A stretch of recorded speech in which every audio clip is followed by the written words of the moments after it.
We learned a lot from each other, and we found a couple of areas of mutual cooperation in the future that we need to work towards. Flagler County, Flagler Beach, and Palm Coast officials got together for the second annual Capital Improvement Project Summit. Hosted Friday in Palm Coast, the municipal leaders gathered to share success stories and come together to combat challenges. Flagler Beach City Manager William Whitson says they worked out a solution with Palm Coast so that the city can comply with state directive to eliminate all surface water discharges from the new wastewater treatment plant by the year 2032.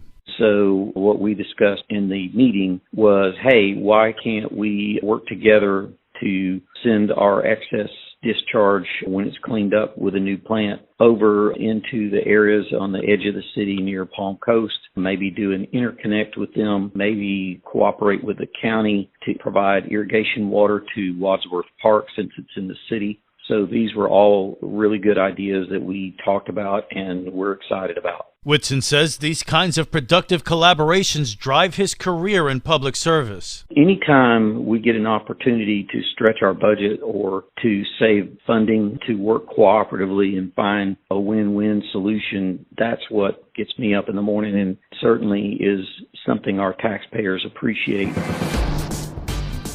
This local news is a service of Flagler County's Toyota dealer, Beaver Toyota, US 1 St. Augustine, here to wow you.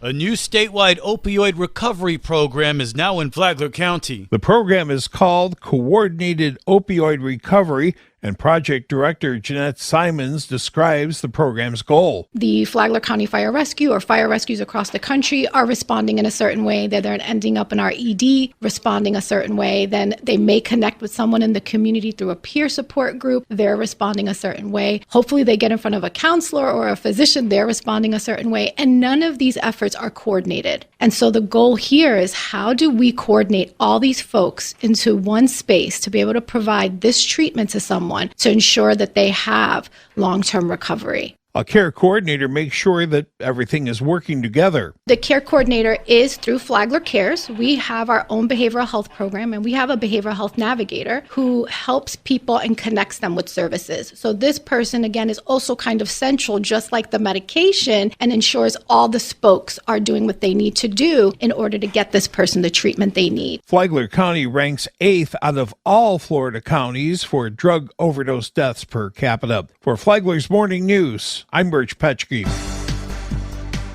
An inmate at the Flagler County Jail is accused of attacking a detention deputy. A 35-year-old Delray Beach man, Isaac Brevel, locked up at the Sheriff Perry Hall inmate detention facility last month for fleeing a traffic stop in Flagler County, is re-arrested after he attacked detention deputies. Flagler County Sheriff Rick Staley. Our detention deputies had an inmate that had obtained a plunger, broke it, and then used it in an attempt to stab a detention deputy.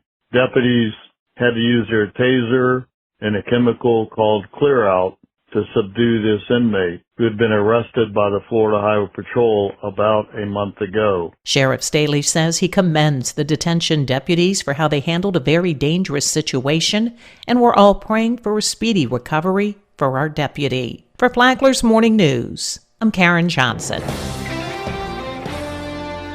How much money do Citizen Patrol volunteers save Flagler County? COP Chief Roberson Brown said on a recent episode of Common Grounds that many volunteer hours have saved many dollars for the county. I believe it's somewhere around 330,000 hours since we've been in existence that we've given hours to the Sheriff Department.